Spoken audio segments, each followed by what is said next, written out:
En el mundo de la música clásica hay cierta expectativa de perfección, pero las cosas no siempre pasan como nosotros esperamos. Hace muchos años, en un concierto de la Orquesta Sinfónica Juvenil de Costa Rica, mi amigo y colega José Andrés Valerio, que aquí está, por ahí anda, y yo estábamos tocando juntos en el primer atril de la sección de violines. Y estábamos tocando en concierto una pieza que tiene una sección muy rápida y enérgica que se repite 3 veces. La primera vez la melodía la tiene el clarinete, la segunda vez la tiene la flauta y la tercera vez la teníamos todas las cuerdas. Pues por alguna razón, en medio concierto, después que el clarinete tocó su parte y era el turno de la flauta, yo me confundí y empecé a tocar con toda convicción, como si fuera el turno de nosotros. José, a mi lado, empezó a tocar también. Un par de segundos después, él se dio cuenta que estábamos tocando cuando no debíamos. Entonces, tratando de disimular, me metió un buen zapatazo por el tobillo. Yo inmediatamente me di cuenta de lo que estaba pasando, pero en ese momento ya no había vuelta atrás, así que seguimos tocando y eventualmente cuando entró el resto de la sección de violines nos ubicamos con el resto de la orquesta. Yo no sé si el público se dio cuenta, pero para nosotros ciertamente fue un momento bastante angustiante del cual ahora nos reímos. Varios años después, en un concierto de la Orquesta Sinfónica Nacional, en el Teatro Nacional, me tocó nuevamente tener a José como compañero de atril. Estábamos ya en escena, listos para empezar el concierto. Entra el director, aplausos, nos sentamos, empezamos a tocar. Y de repente sentí algo familiar. Un zapatazo por el tobillo. Volví a ver a José, volví a ver el atril y me di cuenta que la música en nuestro atril no era la correcta. En ese momento nuevamente no había vuelta atrás, no podíamos levantarnos y salir del escenario, no podíamos simplemente sentarnos ahí sin tocar. Entonces, a pesar del terror inicial, así tocamos, sin partitura en el atril. No fue perfecto para nada, pero de alguna forma llegamos al final de la pieza con el resto de la orquesta. Tengo un recuerdo muy claro de este concierto, porque mientras intentaba tocar esta música de memoria y después de superar parcialmente el trauma, algo cambió. Empecé a escuchar cosas en la música que no había escuchado antes. De repente me empecé a dar cuenta de cómo las partes que tenían los otros instrumentos se relacionaban con mi parte. Pude ponerle más atención al director, la intención del compositor se hizo más clara en mi mente. En otras palabras, empecé a escuchar de forma activa al resto de la orquesta que durante mucho tiempo había estado simplemente oyendo de forma pasiva. Montones de conexiones empezaron a activarse, las cuales hicieron mi experiencia en ese concierto inolvidable. Me sentí parte integral de un equipo en medio de una labor colaborativa. Estoy seguro que si algunos años atrás, en aquel concierto de la Sinfónica Juvenil, yo hubiera estado escuchando de forma activa, no habría metido la pata. Y este concierto de la Sinfónica Nacional, donde algo cambió, fue uno de los eventos que me marcaron y que comenzó el interés que he tenido desde entonces en el concepto de la colaboración, especialmente en el ámbito artístico. Ahora, tal como lo hizo mi amigo Andrés más temprano exponiendo, voy a utilizar a la Real Academia Española. Y lo que nos dice la Real Academia Española nos ayuda a hacer una distinción muy importante entre dos palabras engañosamente similares: la colaboración y la cooperación. Cooperación se entiende como obrar juntamente con otro u otros para un mismo fin. Colaborar, por su parte, está definido como trabajar con otra u otras personas en la realización de una obra. ¿Okay? Podemos decir entonces que, por definición, cooperar se enfoca en el resultado, colaborar se enfoca en el proceso. También podemos decir que la cooperación puede ser pasiva, mientras que la colaboración implica acción. ¿Qué quiere decir esto? Por ejemplo, cuando la policía hace un arresto y se dice que el sospechoso cooperó con las autoridades, esto puede significar simplemente que el tipo no puso resistencia, se dejó arrestar. ¿Ok? En cambio, si decimos que el sospechoso colaboró con las autoridades, esto quiere decir que fue más allá de dejarse arrestar y realizó una acción tal como ayudar a los oficiales a encontrar otros cómplices. Se dice también que la colaboración es exclusiva de los seres humanos, ya que gracias a nuestra capacidad de razonamiento abstracto estamos conscientes de este proceso a diferencia de plantas y animales.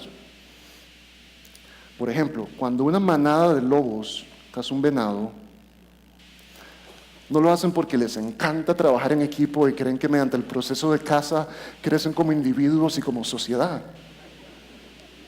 Lo hacen porque han aprendido que cazar en grupo es la forma más eficiente de lograr su objetivo, el cual es comer. Podemos decir que los lobos están cooperando. Por otro lado, si vemos un partido de nuestra querida Selección Nacional de Fútbol, ganándole en el Mundial a Inglaterra, Italia y Uruguay,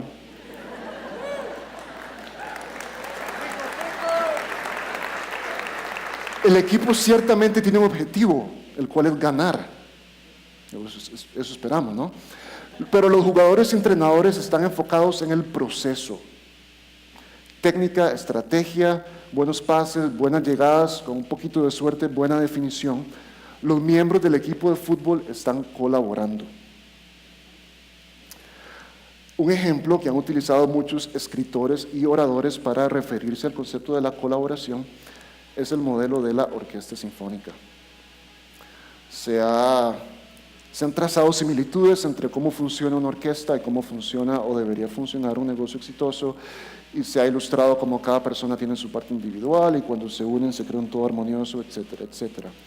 A mí me gustaría llevar esta analogía un poco más lejos, ya que después de más de 20 años de estar tocando con orquestas sinfónicas, les puedo asegurar que existen orquestas buenas y orquestas malas.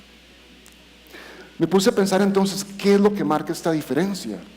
Y es que en una orquesta mala, muchos músicos, aunque tal vez técnicamente tocan bien, están solamente conscientes de su parte individual. Sus relaciones y conexiones con el resto de la orquesta y con el director son pasivas. En cambio, en una orquesta excelente, cada músico no está solamente concentrado en las notas que tiene que tocar, sino que está artística, emocional e intelectualmente conectado con el resto de la orquesta de forma activa. Podemos decir que en una orquesta mala los músicos están simplemente cooperando, en una buena están colaborando. Y esta actitud de colaboración hace una diferencia enorme que se puede escuchar en la calidad de la música, se puede ver en el lenguaje corporal de los músicos y es contagiosa, llena al público de energía, lo cual resulta en una experiencia maravillosa e inolvidable para todos los involucrados. Siguiendo este mismo ejemplo de la orquesta, también he escuchado y tocado con orquestas que suenan más o menos o hasta mal con un director y suenan muy bien con otro director. O sea, la misma orquesta con los mismos músicos produce un resultado totalmente diferente dependiendo de quién esté en el podio. Y ahora la explicación de este fenómeno para mí es muy clara. Y es que un buen director es aquel que logra conectar de forma activa a todos sus músicos. Los lleva de una actitud pasiva a una activa, generando así las condiciones ideales para la colaboración. Y vale la pena también mencionar que estas conexiones activas de las que hablamos tienen que ser de doble vía, recíprocas. Se necesita que las partes involucradas en cada una de estas conexiones estén totalmente comprometidas e involucradas. Si no, sería como jugar tenis uno solo y sin pared. O, volviendo a la analogía de la Sele, si uno de los jugadores está solamente enfocado en querer meter el gol, sin que le importe lo que sus compañeros estén haciendo, o sea, recibe pases pero no los da, esta relación unidireccional con el resto del equipo constituye una relación o una conexión pasiva. Un buen director inspiraría a este jugador a que cambie su juego en uno que permite la colaboración mediante una conexión activa y multidireccional. Así, al mejorar el proceso, mejora el resultado. Hace unos meses, la señora Hilda Ochoa Brillenberg, presidenta de la Junta Directiva de la YOA Orquesta de las Américas, dijo en una charla a un grupo de miembros y exmiembros de esta orquesta que todos, músicos o no, o sea, todos ustedes aquí en este auditorio, la gente escuchando por internet, todos estamos siempre en el escenario. 24 horas al día, los 365 días del año, estamos en escena en el concierto que es nuestra vida. Este pensamiento, en conexión con lo que conversábamos acerca de la colaboración, me trae al punto que yo quiero compartir con ustedes, y es que cada uno de nosotros debemos convertirnos en excelentes directores de nuestra propia orquesta. En esta orquesta personal, nuestros músicos son todas las personas con las que interactuamos diariamente, tanto en nuestra vida personal como en la profesional e independientemente de cualquier tipo de jerarquía. Somos directores de nuestra propia orquesta, ya seamos los presidentes de una compañía o un empleado recién contratado. La perspectiva puede ser diferente, pero la misión es siempre la misma, y es asegurarnos que la música que nuestro ensamble está creando sea de la más alta calidad. Es importante hacerse el hábito de continuamente evaluar la forma en la cual nuestros músicos se están conectando y, batuta en mano, tomar acciones específicas para mejorar los canales de comunicación y colaboración entre ellos. Y estas acciones específicas, por supuesto, nos toca a cada uno determinarlas dependiendo de nuestro campo laboral o del proyecto en el que estemos trabajando, pero van a ser siempre enfocadas en establecer las condiciones ideales para una colaboración eficaz entre todas las partes involucradas. Así, al convertirnos en excelentes directores de nuestra propia orquesta, vamos a tener el poder de dirigir nuestro trabajo y nuestra vida como un concierto inolvidable. Y les recuerdo que un concierto inolvidable no es necesariamente un concierto perfecto. Es un concierto en el cual disfruta el público, disfrutan los músicos y, por supuesto, disfruta el director. Pura vida.